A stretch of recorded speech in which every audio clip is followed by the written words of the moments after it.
5 tahun yang lalu banyak orang yang masih merokok ya, atau pertumbuhan dari bisnis sigaret ataupun pertumbuhan bisnis rokok itu sangat baik mungkin 5-10 tahun yang lalu. Tapi kalau kita lihat zaman sekarang ya, orang sudah mulai shifting dari rokok ke vape. Jadi bahkan perkembangan bisnis vape sendiri itu berkembang, yang tadinya ya omsetnya 50.000 US dollars sekarang bisa mencapai lebih dari 300 juta US dollars. Jadi luar biasa sekali perkembangan bisnis vape ini, dan mengubah kebiasaan orang dari yang tadinya merokok menjadi menggunakan vape. Bahkan orang-orang yang vaping bukan saja mereka hanya mengkonsumsi vape, mereka ada yang menjadi influencer dari vape tersebut. Bahkan mereka top sekali di sosial media ya. Banyak sekali influencer Indonesia yang menginfluence vape-nya mereka, dan itu luar biasa berkembang, luar biasa bertumbuh, dan luar biasa sekali terjadi hal-hal yang breakthrough di dalam perkembangan bisnis vape ini. Dan apalagi terutama di negara-negara seperti di Indonesia, di Malaysia, yang dimana orang banyak mengkonsumsi rokok sebelum-sebelumnya, dan mereka mengganti menjadi mengkonsumsi vape. Jadi vape menggantikan sigaret. Nah, pembelajaran yang saya tangkap dari, atau pembelajaran yang saya dapatkan dari kondisi ini adalah bahwa setiap orang, atau bahkan kita semua sebagai konsumen, kita pasti mencari sesuatu yang lebih baik lagi. Bahkan ada satu contoh yang saya lihat dan saya juga pelajari, beberapa kasus orang yang seberapa heavy mereka smoking ya, tergantung, ada yang 1 jam bahkan bisa menghabiskan 1 pack rokok. Nah, kebiasaan tersebut bisa tergantikan dengan vape ya. Orang yang tadinya biasa merokok, memang pengaruh ke kesehatan dan sebagainya, tetapi sebelum ada vape mereka terus-terusan melakukan mengkonsumsi rokok. Nah, demikian pun juga bisnis. Artinya sebelum mereka ketemu cara yang lebih baik lagi, sebelum mereka ketemu ada produk yang lebih baik lagi, mereka akan stick di produk yang sama. Nah, kita sebagai pebisnis, kita melihat bahwa ini bisa jadi di setiap market, di setiap segmen seperti ini. Jadi orang biasanya mungkin biasa dengan, misalnya orang contoh kalau ke gym contoh ya, biasanya orang kalau ke gym ya udah berangkatnya pagi jam 7, biasanya gym sudah buka, tutupnya jam 9. Jadi orang udah tahu. Nah, tapi mungkin ada satu research yang dilakukan oleh salah satu perusahaan gym ya, dia tanya sama orang yang senang olahraga, yang senang nge-gym dan sebagainya, sebetulnya yang kamu suka gitu, atau yang kamu inginkan dari gym ini apa yang supaya bisa improve lebih baik. Lalu orang ini bilang, ya seandainya gym ini bisa buka 24 jam ya, dan akhirnya kan saya bisa datang ke gym kapanpun saya mau, di waktu kapanpun saya bisa. Oh, si perusahaan gym ini langsung ngobrol dengan tim marketingnya dan tim researchnya dan sebagainya, akhirnya terciptalah 24-hour gym yang sudah menjadi lifestyle untuk berbagai kalangan masyarakat dan juga orang-orang yang memang melakukan kegiatan olahraga. Gym ya, mereka sibuk kerja dari pagi sampai sore, bahkan sampai malam, pulangnya ingin refreshing, dia datang ke gym. Dan gymnya buka 24 jam Senin sampai Minggu, 24/7. Nah, itu merupakan satu perubahan yang lebih baik. Ini contoh. Jadi kalau kita mau sukses di dalam bisnis zaman sekarang, pertama kita mesti lihat setiap segmen market itu pasti mereka secara kebiasaan melakukan hal-hal yang sama. Nah, kalau ada cara lain yang lebih baik dan lebih efisien, lebih efektif, dan mungkin lebih convenient, mungkin mereka akan mengubah cara tersebut. Kenapa kayak misalnya GrabFood, Gojek dan sebagainya, Shopee Food dan semuanya itu berkembang terus, karena mengubah kebiasaan orang yang tadinya harus datang ke restoran, datang ke sana hujan-hujan, cari parkir susah, sekarang bisa tinggal pesan dari rumah. Sama makanannya datang juga, bisa makan bersama dengan keluarga, itu kan lebih menyenangkan, lebih memudahkan, lebih convenient, lebih nyaman. Akhirnya orang shifting ke situ, ya kan? Sama pembelajaran offline yang tadinya orang harus datang ke kelas, harus mengikuti kursus dari jam-jam tertentu. Sekarang dengan adanya online learning, ya online course, semua orang bisa belajar dari rumah, bahkan dari cafe, bahkan dari tempat-tempat yang cozy.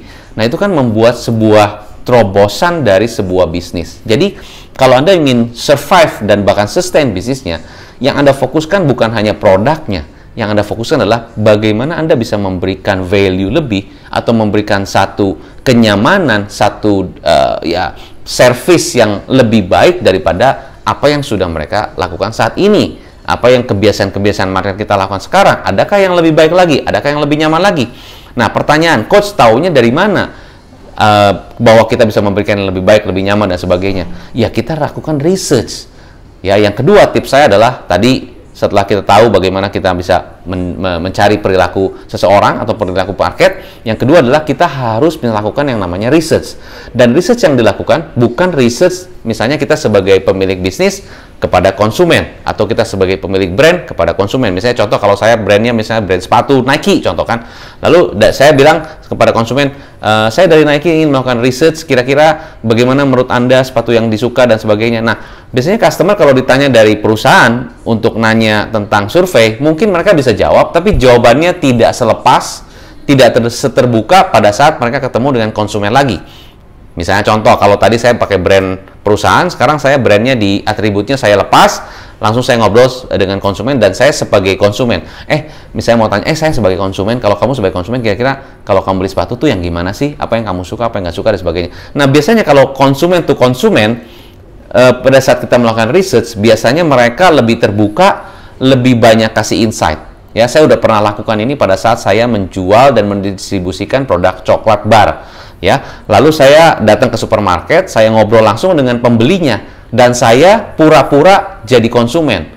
Aduh, saya mau beli coklat yang mana? Menurut Bapak, menurut Ibu, Mbak, yang mana Mbak? Yang paling cocok, yang paling bagus, rekomen yang mana? Ini ya, kenapa ini? Kenapa nggak yang itu? Nah, saya tanya dan sebagainya. Kalau saya ingin ngasih sama seseorang yang spesial, belinya yang mana? Yang ini. Kenapa yang ini? Nah, mereka kasih insight dan sebagainya. Jadi, customer memberikan insight kepada kita, sehingga kita bisa mendapatkan satu insight-insight yang lebih berbenefit, sehingga itu bisa memudahkan kita sebagai marketing director, ataupun pada saat kita ngobrol dengan tim marketing untuk memberikan satu campaign, satu produk dengan nilai tambah yang lebih kepada konsumen. Nah, step berikutnya yang ingin saya sampaikan di dalam video kali ini supaya Anda bisa bisnis sustain adalah eksistensi.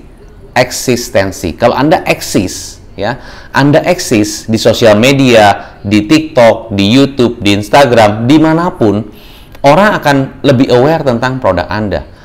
Tapi yang saya ingin highlight adalah pada saat Anda eksis, itu yang penting adalah bagaimana Anda bisa menunjukkan kepada publik your personal brand. Because your personal brand itu merepresent bagaimana orang bertransaksi dengan Anda. Contoh, misalnya di grup, ya, di grup itu Anda banyak diem gitu ya, nggak banyak aktif, semuanya ada ngobrol sana ngobrol sini, Anda diem aja. Itu kan berarti menunjukkan personal branding Anda adalah Anda orangnya yang pasif, nggak terlalu seneng ngobrol, mungkin ya ngobrol seperlunya. Jadi orang punya persepsi tersendiri kalau mereka berbisnis dengan Anda, mungkin juga mereka mesti gali-gali terus atau mesti banyak ngobrol dengan Anda, baru Anda akan cerita. Langsung mereka atau yang di grup itu akan bisa langsung mempunyai persepsi seperti itu.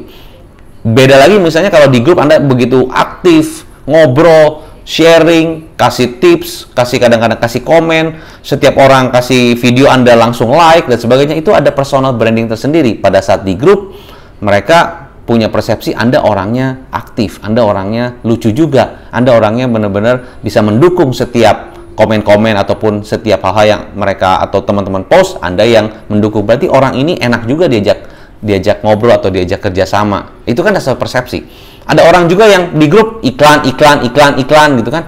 Ini persepsi sendiri kan. Ini orangnya jualan terus lama-lama kan orang, aduh males nih, belum apa-apa dijualin gitu kan. Nah, itu kan personal branding tersendiri buat orang tersebut. Nah, menurut saya kalau kita di grup, ya, kita perlu eksis betul. Tapi yang kita perlu angkat eksistensinya adalah tentang value dari personal branding kita, bukan dari cuma produknya ataupun service yang kita jual dan sebagainya, tapi bagaimana kita sebagai person ya, sebagai seseorang yang bagaimana kita bisa berinteraksi, ngobrol, menanggapi, memberikan solusi. Nah, itu yang orang akan lihat.